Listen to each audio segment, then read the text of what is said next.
هینی عزیزم دخترم، ای به درد زندگی تو نمیخوره. صفدر مشکل داره، اخلاقش خرابه، مغزش خرابه. ببین چقدر بهت میگم فردا نیای بگی من اینو میخواستم، من اینو دوستش داشتم. ببین من دیگه این و بعد دیگه من حرفامو با تو زدم، دیگه هیچی والا غیر نمیدونم با تو. خودت میدونی یا خودتو صفدر؟ نه ابی، او هم منو دوست داره، او هم عاشق منه. من خودم از ته دل دوستش دارم، میخوامش. دوشی زلیه به بنده وکالت میدهید؟ بله.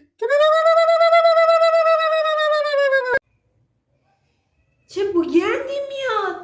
بو دهن توه؟ بو گوه سگ میده. مگه مسواک نمیزنی؟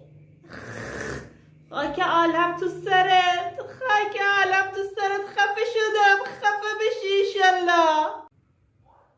ها چی فکر کردی؟ فکر کردی فقط دهن آقای تو بو میده؟